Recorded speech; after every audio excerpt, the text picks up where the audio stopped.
Hello दोस्तों, आज हम बात करेंगे रनिंग वर्कआउट के बाद अगर आपको कोई भी इंजरी हो जाती है या कोई ऐसी प्रॉब्लम आ जाती है कि आपका बीच में गैप पड़ जाता है।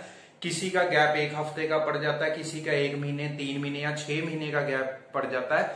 तो आप दोबारा रनिंग कैसे स्टार्ट करें, कौन सी वो एक्सरसाइज है जो आपने नहीं करनी और किस तरह आपको एक्सरसाइज या रनिंग करनी चाहिए ताकि जो आपका स्पीड और स्टेमिना पहले था उसी फॉर्म में आप जल्दी से जल्दी दोबारा आए, यानी कि वही चीज आप दोबारा जल्दी रिकवर कर लें।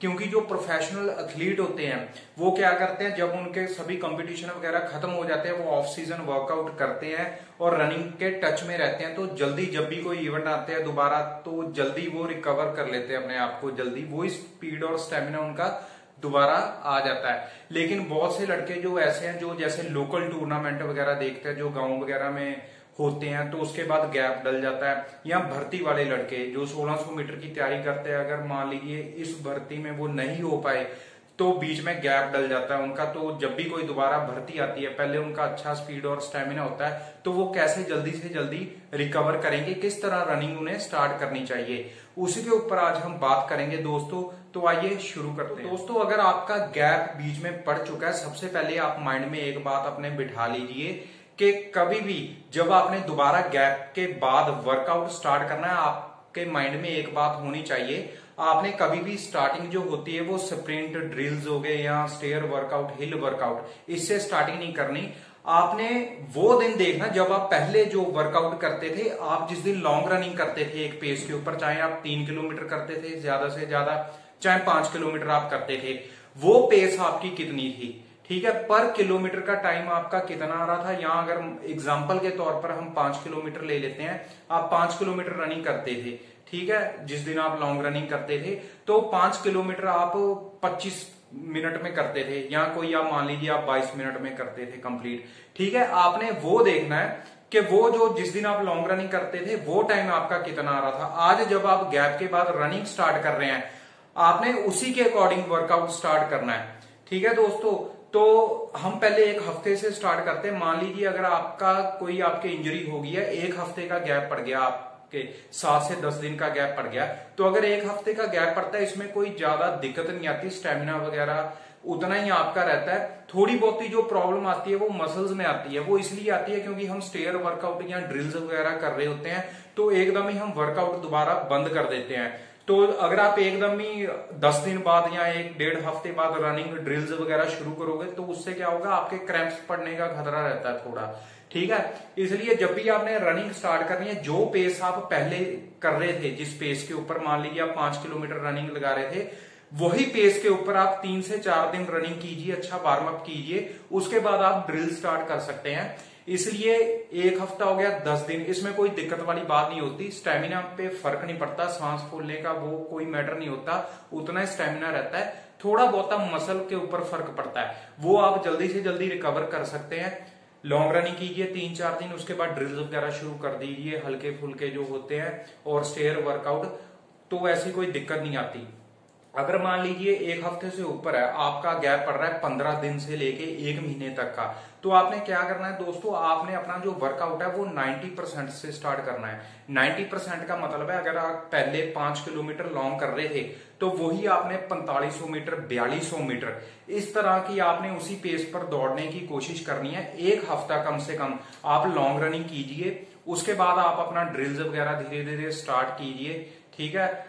जैसे मंडे को ड्रिल्स कर लिए, फिर एक दिन आपने लॉन्ग रनिंग की, वेडनेसडे को आपने आप जो जिम की एक्सरसाइज है लेग्स वगैरह की वो आपने कर ली, इस तरह आप स्टार्ट कर सकते हैं, ठीक है। अगर 15 दिन से 1 महीने का अगर आप गैप पड़ रहा है, हमेशा याद रखिए कम से कम आपने एक हफ्ता अपने 90% के साथ रनिंग करनी है। अगर आप पहले प्रॉपर वर्कआउट में 5 किलोमीटर जिस दिन दौड़ते थे, जब आप दोबारा स्टार्ट कर रहे हैं आपने 4500 मीटर, 4200 मीटर या 4 किलोमीटर आप लगा लीजिए, इस तरह वही पेस के ऊपर रनिंग करनी है एक हफ्ता। उसके बाद ड्रिल्स वगैरह आप आराम से स्टार्ट कर सकते हैं।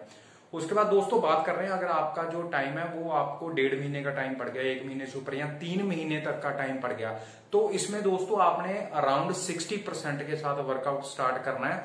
60% का मतलब है अगर जैसे आप पहले 5 किलोमीटर कर रहे थे, तो आज अगर आप वर्कआउट कर रहे हैं आप 3500 मीटर हो गया, यहाँ तक उसी पेस के ऊपर आप भागने की कोशिश कर सकते हैं।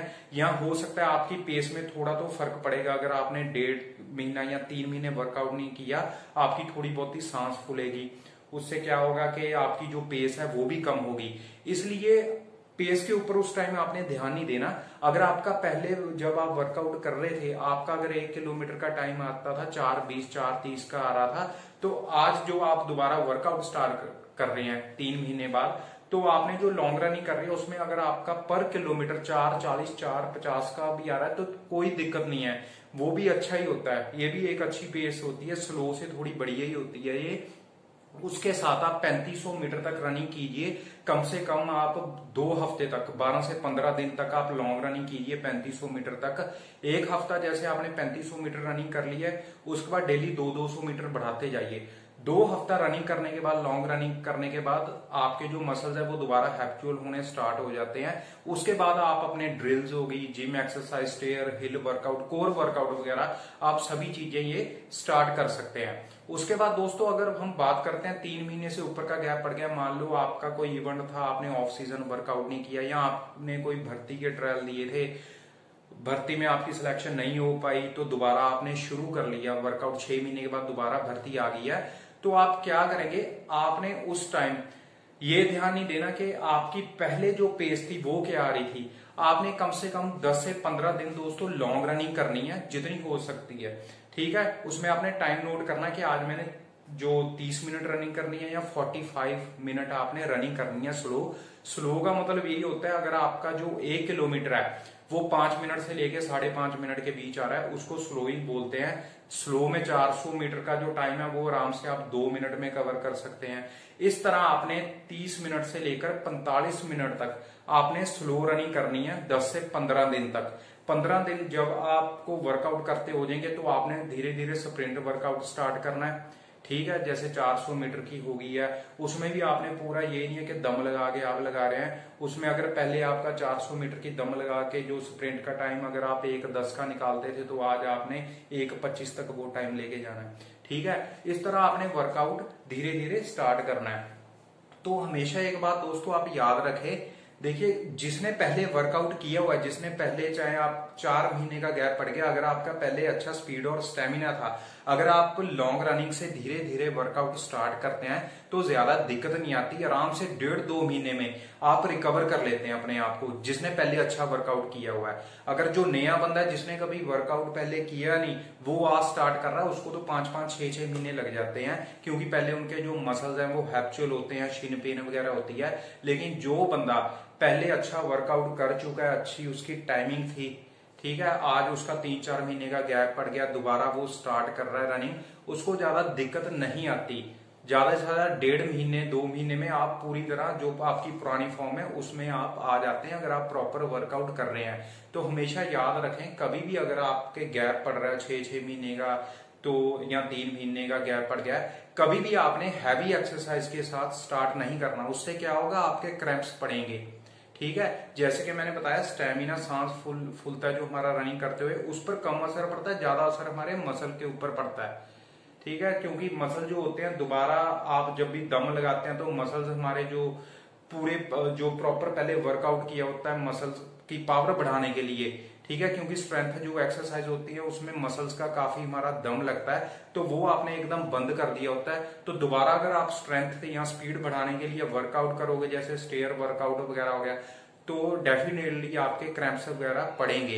इसलिए स्टार्टिंग जब भी करनी है लॉन्ग रनिंग से करनी है। 15 से 20 दिन आप लॉन्ग रनिंग कीजिए अपनी पुरानी पेस के साथ, अगर आप कर सकते हैं वो कीजिए, नहीं तो आप क्या कर सकते हैं कि स्लो रनिंग कीजिए अगर आपके 6 महीने का गैप पड़ चुका है, ठीक है। अगर आपको लग रहा है कि नहीं मैंने पेस के साथ रनिंग करनी है, मेरा 6 महीने का गैप पड़ा है तो मैं कर सकता हूं, तो हमेशा याद रखें 2 किलोमीटर से आप स्टार्ट कर सकते हैं एक पेस के साथ। अगर 2 किलोमीटर आप 9 मिनट में निकाल रहे हैं, या जैसे 8:55 8:57, ये एक बेस्ट पेस होती है, ठीक है। अगर आपका 6 महीने का गैप भी पड़ गया, आप सोच रहे हैं कि मैंने पेस के साथ ही भागना है, तो 2 किलोमीटर तक आप आराम से भाग सकते हैं, ठीक है दोस्तों। अगर आपकी कोई भी क्वेरी है इस टॉपिक को लेकर आप मुझे कमेंट बॉक्स में कमेंट कर सकते हैं, आपका रिप्लाई मैं जरूर करूंगा।